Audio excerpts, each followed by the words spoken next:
Hi, team. This is Dr. Miranda. Great to have the opportunity to visit with you once more. This is a deep dive analysis of the MBA 640 Milestone 2 guidelines. We are going to examine the rubric closely to make sure that we are leveraging the rubric correctly, as well as along the way we'll have some discussions which will touch on the topic of risk. Well, there's a few things that we must understand about business. One is that business is a risky enterprise. Business, economic activity, economic transaction, business processes have inherent risks in them. Now, doesn't mean because there's risk that we're going to stop the business activity. It just doesn't make sense, right? What makes sense is that we identify the risks, that we are testing for the effectiveness of the mitigating agents put around the risks, and also monitoring for the risks. I have been in risk management for over a decade now, both in international banking as well as the securities industry. Risk management is a fantastic industry to be in. Okay? And subsequently, this particular milestone is one of my favorites because I get to talk about one of the things that I'm very passionate about.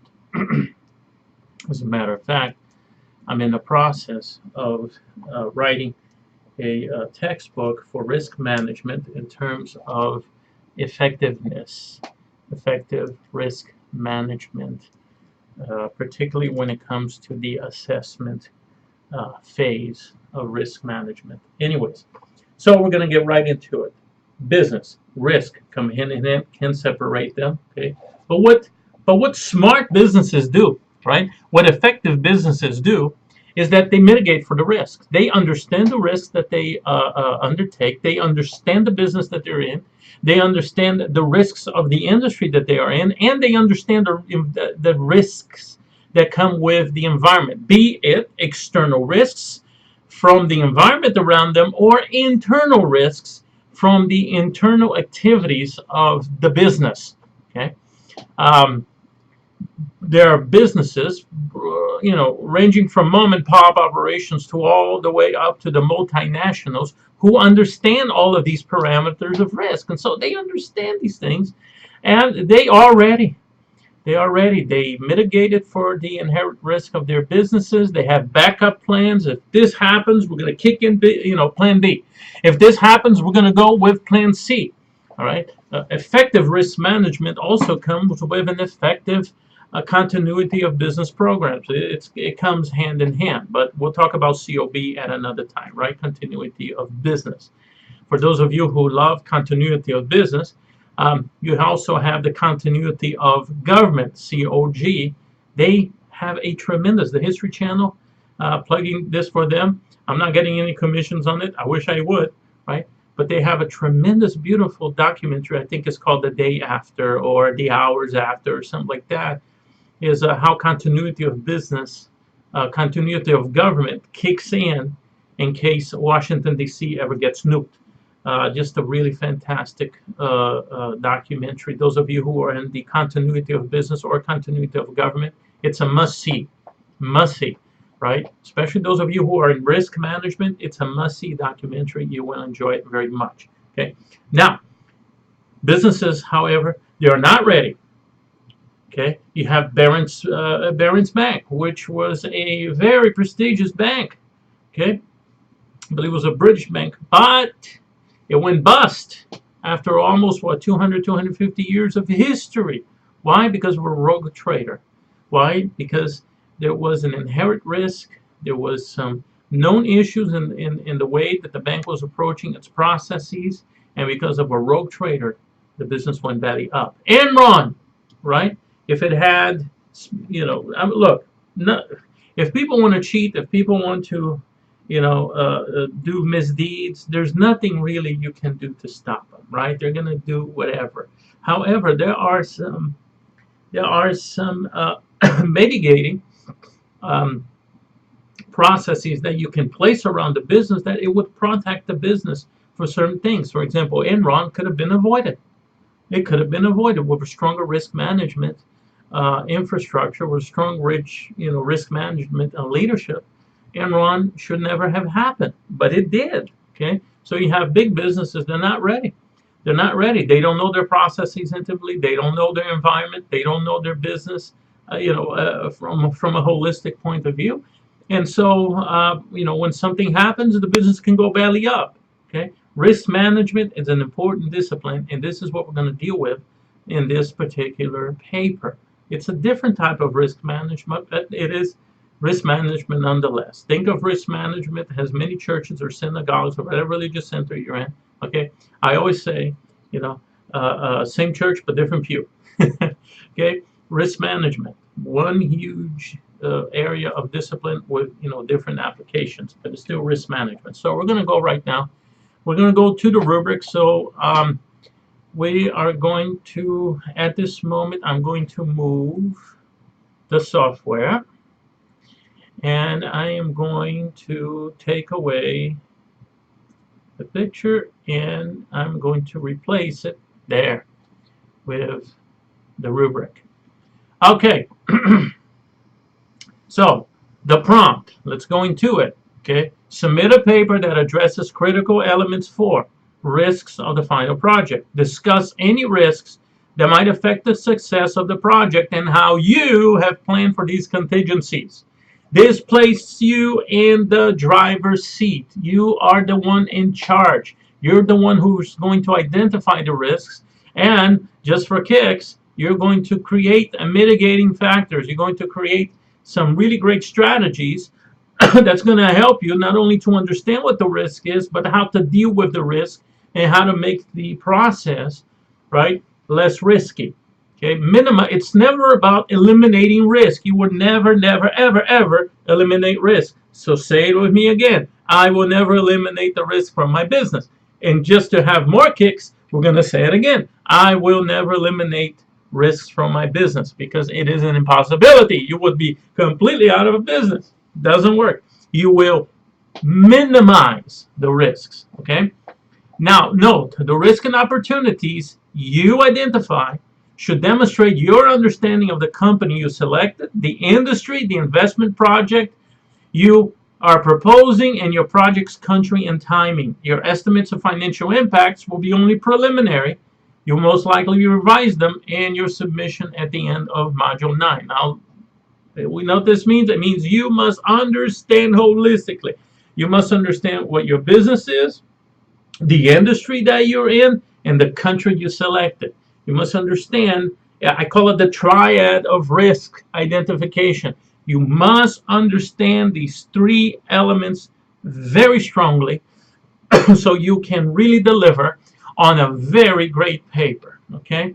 Now, when it says your estimates of financial impacts, it will be only preliminary. Again,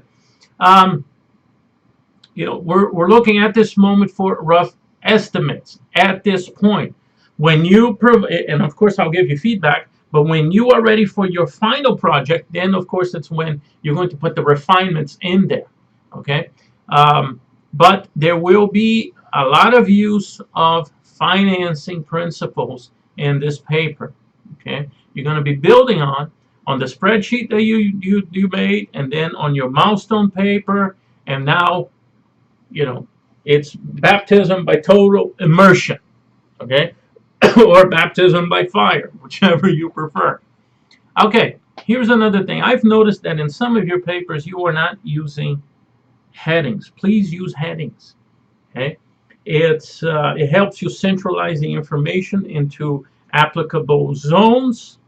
All right. And the other thing also, it also serves as a check mark for you, a mental check mark. Okay, well, this is already covered. This is already covered, to ensure that you don't miss any particular rubric elements. And the other one is it helps me on grading, because I have the information in there and I can logically follow that through without having to hunt for the needed information all over the paper. And if that happens, errors can creep in because lo and behold, I am human. Human, I tell you. And I can make mistakes. I don't want to make mistakes, okay? So go ahead and please make sure that you're putting these headings: internal, external, microeconomic, alternative financial scenarios. But let's look right now at the risks. The first one you're going to deliver on is your internal risks. What are the company's most significant internal risks and opportunities related to the project? How might they affect your financial estimates? And how will you address them? Support your response with specific examples. Internal risks. What are your internal risks? What do they look like? Are they primarily from human resources? Okay. If you're in a business that requires a lot of customer service, okay, not having a staff that understand customer service, okay, that can be very problematic. That can be a huge problem for you. Technology. If you are a business that deals mostly in technology, such as Alteryx, is your system first open to hacking? Is it susceptible to hacking?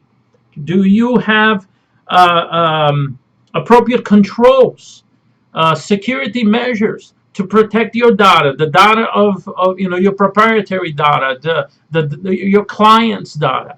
Okay, technology risks. Are you in an area of the world that doesn't have a stable electric supply? And if they don't, how are you going to deal with that? Are you going to have backup generators, right? Are you going to have, for example, in Brazil, I remember living near the Amazon, and guys, I'm telling you, it was in the middle of nowhere, and I had a computer, okay? But my challenge that computer was susceptible to the power spikes and power outages. Now, I was a kid. That's, way back when. I had a Commodore 128, and I'm dating myself. And by the way, last time I went to the doctor, and, to find out what my actual age was, they carbon dated me, right? Okay, well, some of you will get that, okay? But this is what I got. Commodore 128, way back in the 80s, okay? And, wow, 80s, woo! That's a long time ago. But here it is, okay? I could not rely on the Brazilian power system or the electric grid of the state of Rondônia. Too many power spikes, it would just fry things, okay? So the country that you're in, okay, doesn't have a consistent, a healthy power source, a power grid. So that's one of them, right? So we talked about technology risks, okay, internal risks. That's one of them, technology, right? Now, of course, the power spikes and stuff, that could be external, okay? But it becomes internal once it taps into your systems, right? So you have that energy coming in, and if you don't have a regulator, if you have a good infrastructure in your own company, that becomes an internal risk. Do you have technology enough? Again, do you have is your technology tough enough to handle hackers? If you are, of course, with Alteryx. Now, also do you have the proper infrastructure? Okay. Another internal risk, of course, it comes to do with the financials of the firm. All right. Do you have a good financial system? Do you have good financial software?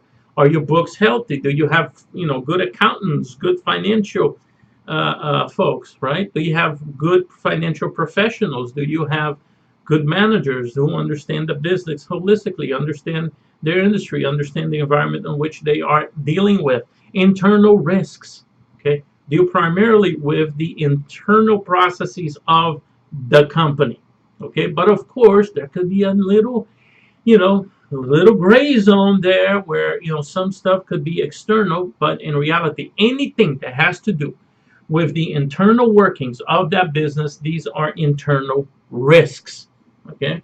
If we had, of course, a banking product, we could have been talking about, many different type of internal risks, processes, okay? But also, for those of you who chose Nordstrom, just remember this. The power of your company is the power of your brand. And when I said employees can be a problem, what is Nostrum known for? Quality products, right? But also they're known for their high quality, top notch customer service. What if you get a bad apple? Okay. What if you have a bunch of bad apples? What if you have employees who don't understand that culture? You know, let's say they're from other countries who may not have been trained correctly. Anyone can be a good employee if they're trained. Now, of course, you're going to have bad apples anyway. People are people. Okay, sometimes no matter the amount of training or skinning alive, it's going to make someone a good employee. Okay, but remember, because the brand is mainly the product. If you really look at it, okay, employees, human resources, actually can be an internal risk, and you got to watch, out for. For those of you, of course, historic, you're dealing a lot with top quality instrumentation, right? What is the company known for? They're known for high quality. They're not known for shoddy work, okay? So another thing is, what if you have someone in the company, they're not doing a good job, they're not following procedures, they're not following processes? What's going to happen? The quality of your product is going to suffer. Then someone is going to buy that product and it's going to go bad. And what's the first thing they're going to say? Oh, I just love that company. I just want to buy more from them. No, they're going to say, something, forget about this company, right? I can't rely on this. What I'm doing is too important. Let's go talk to the Germans, right? So, by the way, if you're wondering if I had anything to, any alcohol or any stimulant, I did not. I'm just excited about risk. I enjoy this type of thing, right? And anyways, so remember, it's very important, okay? Quality could be an internal risk, right? Lack of quality, lack of following controls and procedures. Okay, one thing that we know in manufacturing is, especially when it comes to high quality products, it comes as a result of dedication, trained staff, and a consistent application of going through the procedures, going through everything from A to Z perfectly. I remember my foray into the manufacturing. I used to work for Wayvalve, and this is, of course, a Swiss. They're Swiss, a Swiss company. And what we did in Nettleton, Mississippi, tremendous plant, real great plant. We had a fantastic team there of manufacturers, and what we did is we imported a lot of the material. We imported most of the materials, the valve materials, from Switzerland, and we basically put it together. And I remember I was at the time assistant to the sales manager, and I've asked them, I said, listen, I really need to understand what this product is and what it does. So train me for 2 weeks. Let me work with the guys out there on the line. Let me work, teach me how to put this product together, so that when I am preparing material for the senior sales, VP, that I can get I call it baptism by immersion, baptism by fire, that I can understand what the product is and what it does and how it's put together, right? And because I wanted to do a really good job for that company. And they agreed. They're like, oh, wow, you're the first guy that ever asked for that. I was regretting my choice the first week. Man, those guys worked hard, long hours, but hey, it was a great company. The leadership there took good care of the guys. They every day they had steak, and they had food brought in from outside. It didn't cost them a cent. They had a gym there. They could, showering facilities. A really, really great company with fantastic leadership. Okay, and I remember that one day I was struggling with a valve, putting it together. I just wasn't getting it right. So what I did is I went to the guy that was training me. I said, look, I really tried this. I really tried, but I can't do it. And I just don't want to close this valve up because I'm afraid that if we ship this valve as is, it's going to fail. And it's going to fail at a very bad time for that, for that client. And that client is going to get mad at us. And, so the manager's like, okay, not a problem. He went in there and he fixed what the issue was. And he put the valve together in a right way, the right procedure. And we had a happy client. Okay. But, you know, it takes dedication. It takes a trained staff. It takes people who are passionate about what they're doing. So another area of internal risk is, do you have a good process, good procedures? Do you have people who are fully trained, and are they passionate about the product or service that they're providing their clients? You see, all of those things really have to do with the internal workings of the company. So anything that your company is doing internally can be a risk. So it's up to you then to decide what that risk is. And that, of course, has a lot to do with your choice of the company. Okay, so those are the internals. So now let's move this thing again. I got to find a way to do this in a better way. But hey, you guys, thank you for putting up with me. Aha, there we go. Now we're going to deal with externals. How will you address significant qualitative risks outside the company that might affect your project success? Give specific examples. For example, how might culture or politics in the target country affect the proposed investment's financial success? Any natural disasters? How have you planned for these risks? So now we're going to deal with the externals, and these are very, very important. The country that you selected, are they susceptible to political conflicts, to violence? Okay. Do you have, for example, certain religious, cultural aspects to the country that you are doing business in that could constitute a qualitative risk to the way that you do business? Now, I'm not saying, well, you can't hire any religious people, because it doesn't work out. That's not what I'm saying. Okay, you have to understand what your culture is. Okay, let's say if you open a business in Saudi Arabia. Okay, there's a lot of great people in Saudi Arabia. Okay, however, there are certain types of things that you have to be cognizant of. So, for example, in Saudi Arabia, you're not going to hire a woman to be a delivery driver. Okay, not because women are not good drivers or they're not good delivery persons. Not that women are not, as capable as we are. Hey, I'm married. Let me tell you something. I think my wife is a terrific professional, and she's better than I am in many instances, right? We have our pros. I have my strengths, and she has her strengths. I have my weaknesses. She has her weaknesses, and the same thing goes. So that's my attempt there of being politically correct, right? But here it is, right? You will not hire a woman driver in Saudi Arabia. Why? Because it's against established norms. Now, of course, we heard that they are allowing the ladies to drive about a year from now. Okay. Now, we may laugh at it and say, oh, silly Saudi Arabia is not letting women drive. But I think that we must be respectful of other cultures. We must be respectful of, their particular system of life and doing business. What I'm saying is, are you aware of the culture? Is it a matriarchal society, right? For example, the Philippines is a matriarchal society. Okay, so for most big things, you're not going to have a guy in charge of certain things, charge over ladies. Why? Because it's a matriarchal society for the most part. I'm not saying generalize.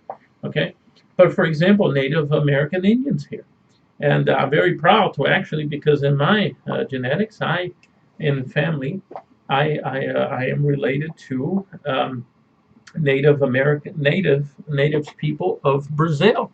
Okay, so excited about that. But anyways, in most native societies, particularly here in North America, it's a matriarchal society. Other parts of the world is a patriarchal society. In certain countries, not like here in the United States and in Europe, in certain areas of the Americas, okay, where we are more broad-minded, open-minded about many things. Okay, But in certain countries, they're patriarchal. You're not going to put a woman in charge. Nothing wrong with the ladies, but it's just not done. It's not taboo. So in your company, you have to be very, very careful about these things. Again, nothing against the guys and nothing against the ladies. It just makes perfect sense and good business sense to be respectful and mindful of the different cultures and religion or predominant religion or culture of your marketplace. And if you are not aware of these things, it could become an external risk.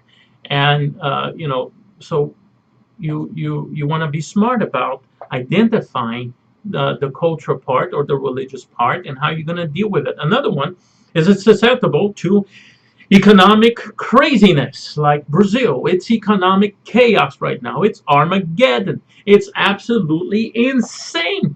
Okay, I am not going to name the political party or the ideology, but after 13 years in power, they were kicked out. And now, the other party is trying to pick up the pieces. Okay.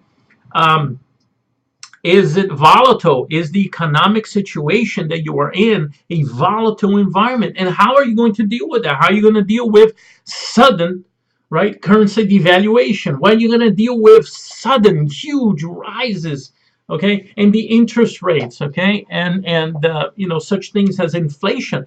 Those are external risks, and how are you going to deal with that? Is the area that you are going in susceptible to flooding, earthquakes, Godzilla?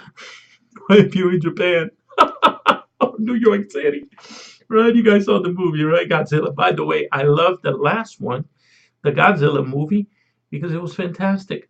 Well, I liked it anyways because it went back to the original ones where Godzilla was a good guy, a good lizard, right? Go figure. Anyways, but is it susceptible to tsunamis, natural disasters? And how are you going to deal with it? Do you have a good, and this is where continuity of business comes in, right? Okay, listen, if we lose power, we have a very shoddy, really bad grid, so we're going to, put in generators. And, we are, if we have this disaster, then we can actually set up shop in another area of the country. You have backup facilities. These are all things that are external. So, of course, politically, right? Are you in an area of the world that's politically a hotbed? Okay, usually I would say, look, if there's too much instability, let's say like Sudan, you don't want to open a business in the Sudan. Okay, why? Because there's just too much political instability. All right, you want to go to areas in the world that are kind of stable. All right, relatively stable to do business in. Okay, and so because at the end of the day, if you put your business in Sudan, unless you are related to the petroleum industry, particularly in South Sudan, then you're going to be hurting. Okay, nothing wrong with Sudan. I'm just saying it's a politically very unstable region of the world. Ethiopia, relatively unstable. Okay, not to say, of course, illegal like North Korea. Anyways, so those are risks that you have to talk about. Be very specific, okay? Don't just say, well, we know that there might be a chance of meteor strike. No, be very descriptive of what the risks are and how you're going to deal with it. You don't even need to quantify or allude to any financials at this point. You just have to talk about the internal and external risks. And listen, if you are quoting from somebody else, for crying out loud, cite properly, paraphrase and cite, okay? It's always a good deal to come up with those. But for the most part, when you are identifying the risks, okay, those are things that you know of the business. Now, if you are identifying risks in the country, risks, historical risks and things like that, then you need to use citations, okay? All right, so we are now going back to the rubric.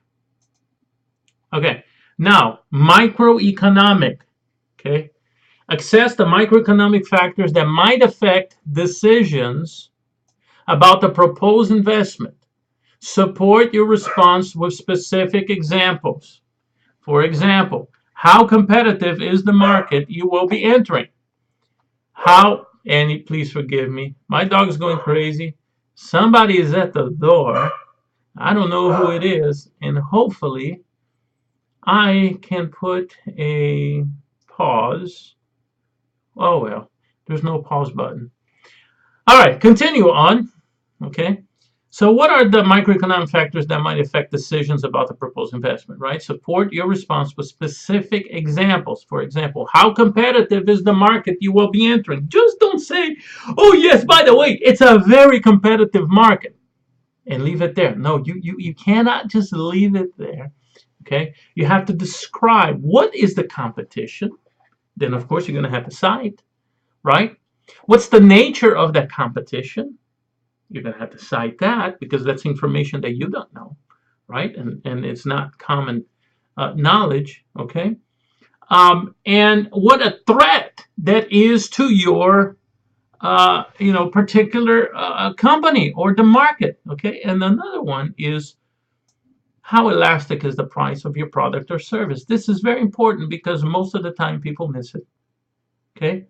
How much more can you go up in your price, or how much more, or how much lower can you go? There's always a curve there. There's always an area there that, if you go too high, then there's a threat of replacement. Other people will look at you and say, oh, I don't think so. Okay? Especially if they have another product that's similar to yours, similar in quality, but a lot cheaper, they'll ditch you unless, they're established clientele. Or how much low can you go and still survive? Okay? So how elastic is the price of your product and service? Please be very detailed with that. Okay, now we come to the financials. And this is important, and I will add, excuse me, a, um, a companion piece to this because there's always lots of questions about it.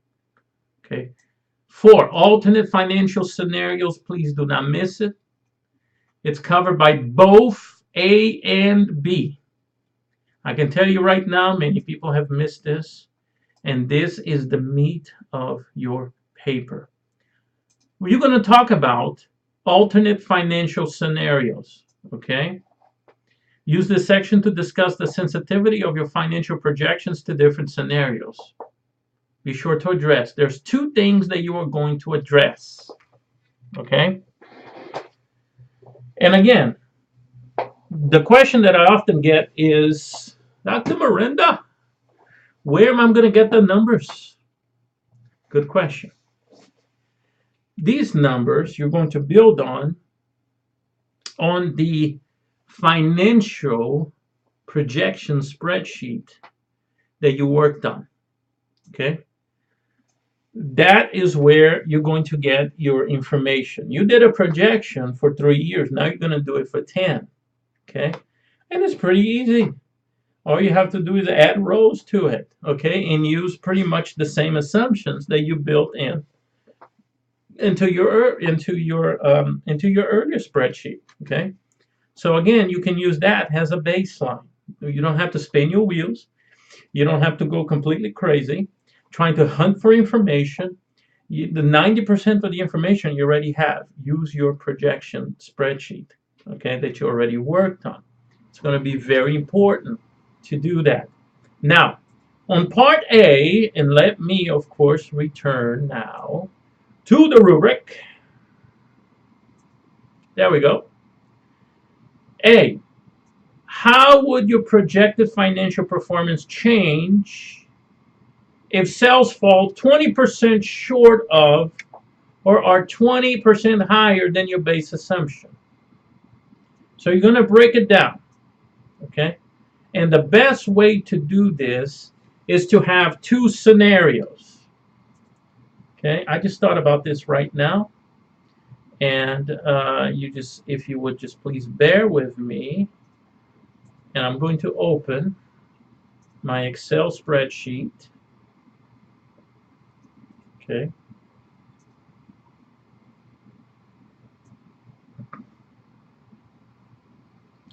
All right.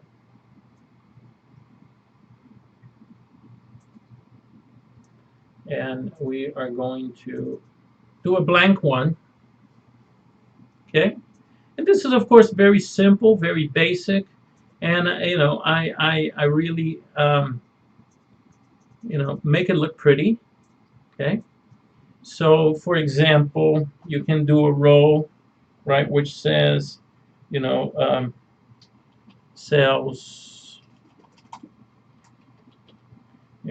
or we can put 20% decrease in sales. Okay, and then over here you have your projection worksheet. Remember, you can use the same one. It's not a problem. Use the same information that you had before on your spreadsheet. Okay, and remember I told you that you're going to do 10 years. Let me reset that, because it's actually going to be on your milestone 3.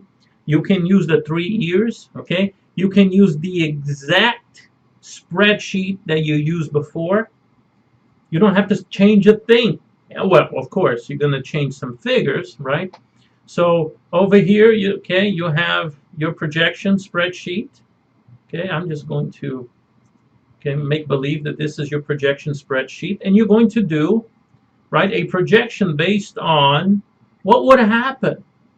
Okay, that if your base assumptions, if the numbers you already have there, what if they decrease by 20%? What would happen to your company? What, do you have a backup plan? And then, okay, you can label this scenario 1. Oh, scenario. Look at that Greek stuff coming right up, right? Scenario, not scenarion. Hello. Okay, and then scenario 2, right? You're going to have 20% increase. Okay, and then of course here's your projections. Again, you can use the same. What happened here? Okay, look, you can have the same thing. Okay, the same projection spreadsheet that you use in the class. Look, and then you're going to discuss what would a 20% increase be, right? And that's pretty much it. Okay, now what are you going to do? Now I need you to talk about what are you going to do if it goes below, right, your base assumptions by 20%. What are you going to do? You're going to pull up stakes and go, right? You're going to sell the company. You're going to say, I'm sorry, I can't do this anymore. I'm going home. This is not working for me. All right, it was a great plan. It just didn't work right. No, there's certain things you can do. You can cut down on staff, right? You can limit the scope of your business, right? Sometimes business sells too many products. Sometimes there's just too much of the business out there, too many products, too many services, right? You would do a gap analysis and look and where a cost effectiveness analysis, well, and see where product is selling, what product is not, what service is selling, what service is not, right? And if you go 20% and things are looking so bad, then you look in limiting your offerings, limiting your services. Okay, you can also cut down on staff, cut down on costs. There are some things that that we can do a little bit better that would actually make it a little bit more profitable situation. Okay, but always keep in mind that those are going to be temporary measures.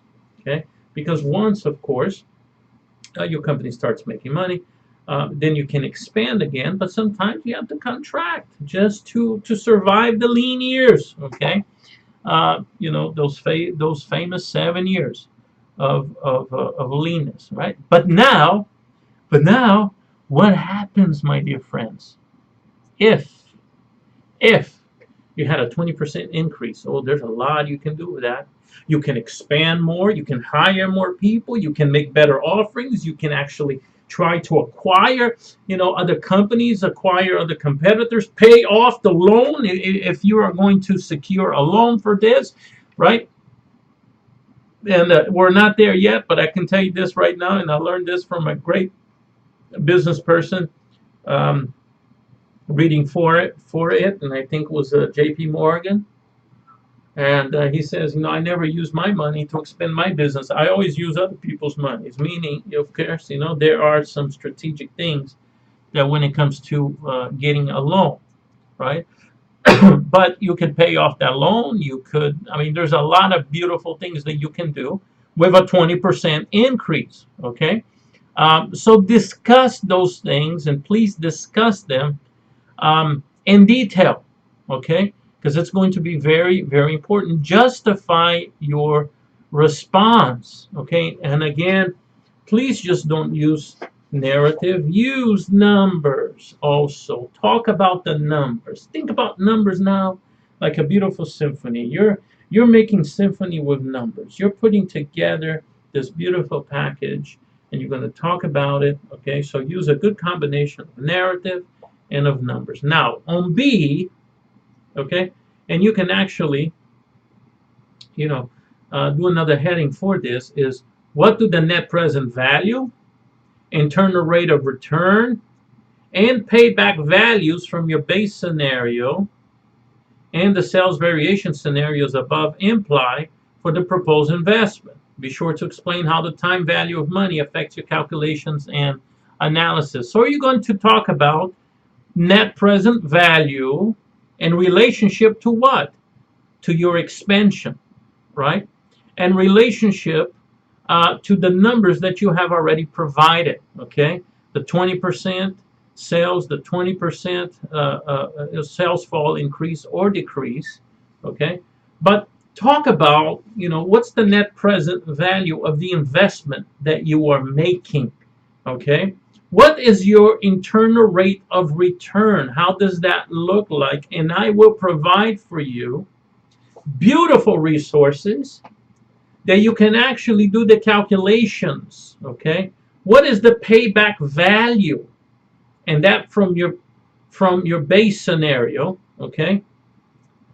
Scenarios in the sale variation scenarios, right? Basically, what's the payback values from just your traditional spreadsheet that you did for week 2, and then your payback value for your projections with the sales fall 20%, and what's the payback value if you have a 20% increase. Okay. Now, also be sure to explain how the time value of money affects your calculation of analysis. Okay. They're going to ask you, well, why should we invest in this? Right? They're like, it's going to be a lot of money, and there's a whole lot more we can do with this money. Right? What's another way to justify your expansion? Say, well, Bob, here's the thing, boss. Of course, you're not going to talk like that, right? Otherwise, they'll kick you out of the room real fast. Always some professionalism in the court. But, okay, Bob, here's the thing. All right? Let's say it's going to cost us 120 mil, to put this beautiful operation together, right? But something, Bob, I think we ought to look at this and be a little forward-looking in time, right? I think we ought to look 10 years down the road. 120 mil right now, it's a lot of money. We can do a lot with it. I agree with you. But think about it, Bob. You take that money right now, 120. 10 years from now, Bob, that thing's going to be worth at least 900 million. So what would you rather have right now, Bob? You want your 120, okay? You just want 120. You're going to have your 120. But how about 900 million in 10 years, Bob? How about that? What, And of course, Bob can say, well, it's a very risky thing. And say, of course, boss, you are 100% correct.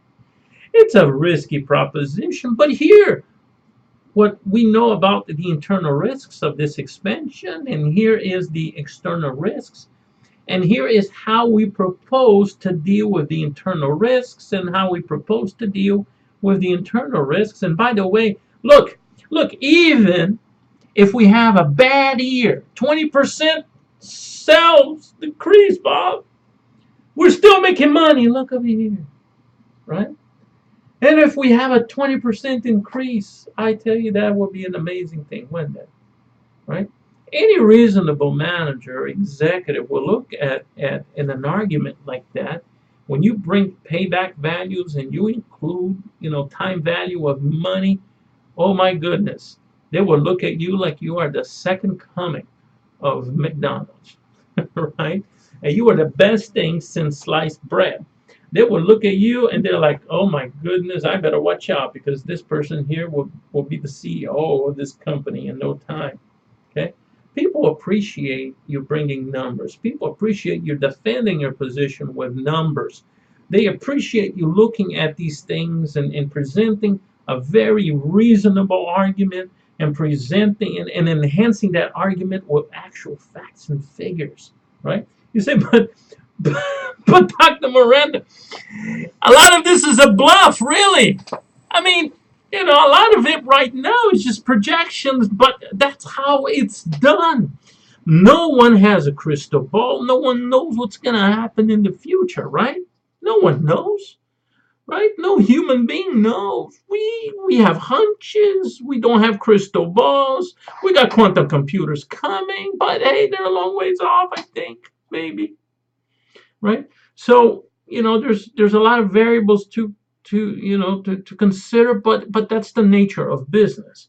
Yes, it's a projection, but you're going to provide them with a work of art. You're going to provide them with a Da Vinci, right? You're going to provide them with a Mona Lisa, and that's what this is about.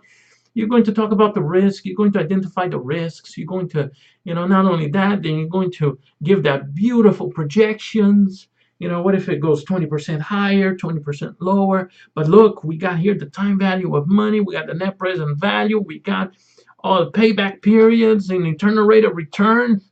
We're covered, right?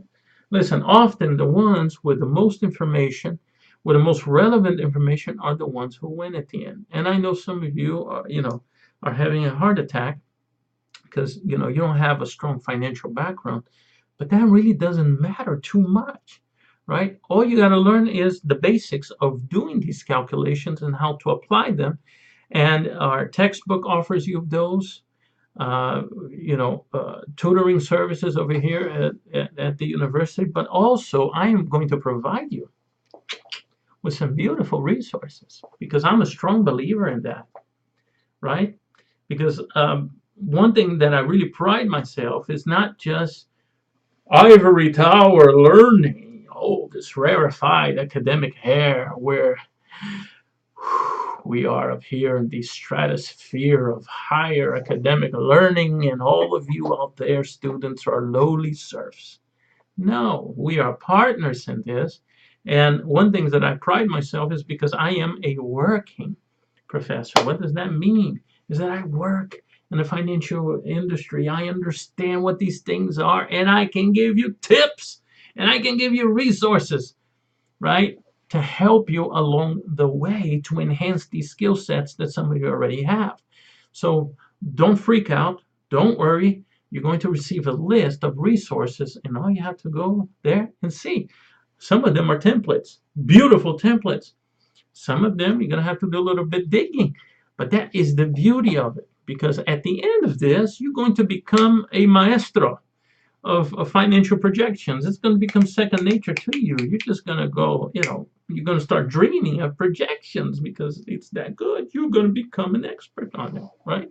So that's the beautiful thing about this paper is you bringing all those elements together so that when you sit down with Bob, right, Bob can sign off on this expansion for you, okay? Now we come to another area which is very important. And for that, I am moving the screen once more. And I bet you will never forget this video. You're probably going to say it was the craziest video I've ever seen. Is barking dogs. But hey, this is real life. And I think I know what it is because I bought a glue. My computer, part of it is falling apart, and I'm too cheap to buy another one. when I can fix it with a specific glue. So I think that was the delivery guy saying, "Your glue's here." All right, and my doggy going crazy and saying, "I don't know who this cat is." Um, all right, guidelines for submission. Your risk assessment paper should be approximately 8 to 10 pages in length. Okay, that means content, right? It should be double spaced. Actually, it has to be double spaced because it has to be APA with 12 points New Roman font and 1-inch margins. And it needs to be an APA format for references in citations. Okay. Some of you are still struggling with this. Please make sure that you use the resources that I put together for you. Okay. Because look, I'm going to tell you something. Okay. I give you a little bit of advice here. And this is good advice. This is advice that you can use, right? Many years ago, when I was working Citigroup and I was in charge of risk management, of accepting, signing off on positions coming in the company processes, and signing off on positions or certain processes going out of the company. I had to identify the risks in there, make sure that everybody understood what the risks were, and that they were all fine and dandy with it. Okay. Now, at the same time, I was also part of a leadership management program, leadership LDP, and it was a very wonderful program, and it essentially had to, be chosen to go in. And it was great because I got to really, it was a 6 months intensive program. At the same time, I was also studying my doctorate. So it was great. I was getting, executive training from the company at no cost to me. This was fantastic. And plus, I had the opportunity, to rub shoulders with some of the big VPs in the company. So it was really great. So I had to sign off on certain operations, and I had to do metrics reporting. And I tell you what, I did a poor job. No, the numbers were good. The numbers were beautiful. But the presentation was poor, right? My boss calls me in. Ron, great guy from New York, big, thick New York accent. And by the way, those of you who are from New York, I love New York. Lived in upstate New York for many years, and going to New York City was always a treat, right? Especially when you're a kid. It's just a treat. It made it better after Giuliani cleaned it up, by the way. I could go back to New York with my mom, and my mom wouldn't have to shut my eyes when I'm walking in Times Square right back then. You guys remember, pre-Giuliani days, how it was. But New York City, just a beautiful place. But Ron was from New York, cut his teeth in finances in New York. Just a great guy, fantastic guy. Just straight up fella. He didn't mince words. He wasn't rude, by the way. He's just direct, and that was his nature. He loved to do business, and he loved to take young guys. I was young once, by the way. He loved to take young guys under his belt and help, just to help guide and mentor. So he wasn't happy. I tell you, Ron was hopping that morning. He was just as mad as a British Spitfire shooting at a German Messerschmitt. It just wasn't going to work out, and I knew I was in trouble. So I knew I was in trouble. I wasn't going to give him any lip. Okay, I wasn't going to give him any lip. Because when the boss is not happy, it's not a good idea to give him lip. So I was quiet and I listened to him, and I acknowledged and said, "Yes, sir. I understand. It wasn't pretty." He said, "Yubi, numbers look great, but the presentation is poor." He said, "If you want people to respect you and respect your work, particularly the senior managers, okay." He said, "Yubi, what you need to do is you need to make your presentation look pretty. You have to make it look professional." You see, he's like, "I can't get past the formatting on this at all to get to the meat of the information," which his superiors were looking for that, but he couldn't present what I had given him because their eye would have gone all over, the formatting issues and the non-professional approach to it. And he was right. And I took that as a learning experience. I said, Ron, you're right. You're right. I'm going to better myself in this. I'm going to look for some resources, boss, and I'm going to make you happy. And you know something? I made him happy. I made him so happy. He kept me.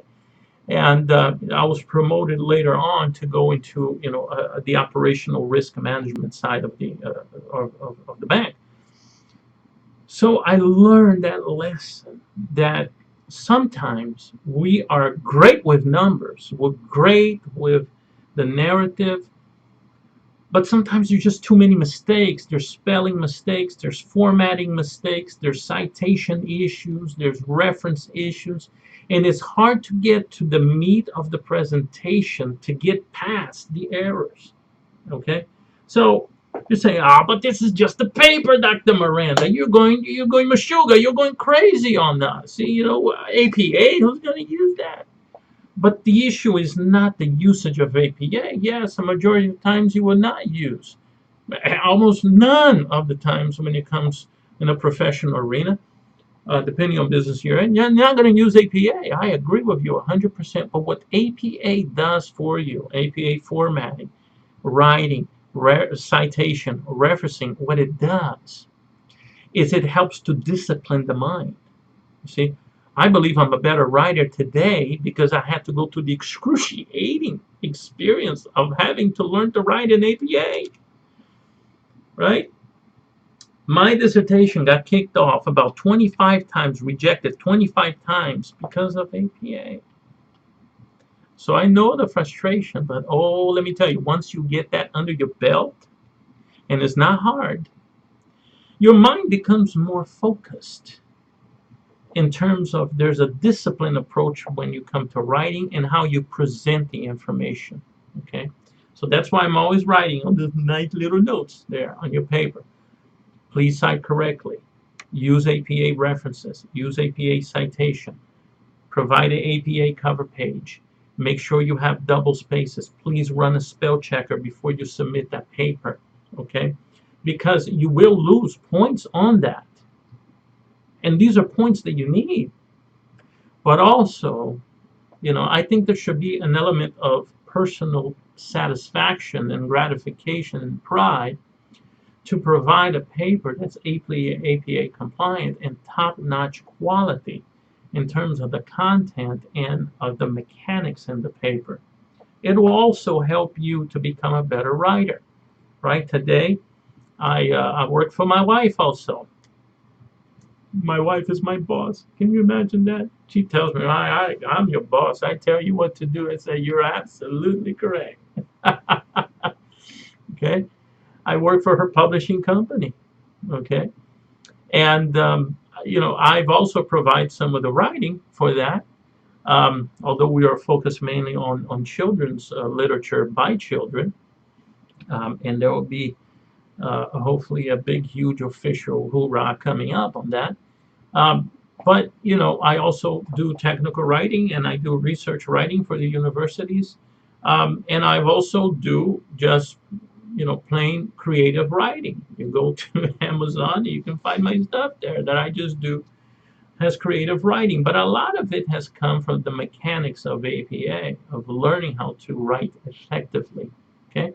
Now, so be sure, please, to not forget that particular element of the rubric. And I just thought I should explain to you why I'm very adamant. I'm going to say strict. I'm very adamant about really delivering top quality papers, even in the formatting of it, because it's something that's going to help your career along the way. Believe me, it's not for torture, because it is torture. Okay, purposes. It's not an easy thing. Okay, but anyways, you can. If a crazy Brazilian like me can master APA, right? English is my second language. Then you can do it. Believe me, you can do it. Okay. All right. So, I also want you to please take a look at this particular section. Okay. Oh, let me. There we go. take a look at the instructor feedback, right? This is what you are, the particulars of how you're being graded, okay?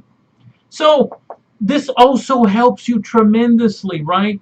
Because if you want to get 100% on every section, then you provide content that lines up with the proficient, okay? And needs improvement. It's boring. You don't want to go there. That's kind of iffy, territory. Don't want to go there, right? This is like no man's land. You don't want to get there, okay? I mean, you get points for it, but it's not going to be fun, and definitely not here. This is zombie land. You get out there, they're going to eat you, okay? And those of you, who like science fiction, I love science fiction, and I like Max Brooks stuff.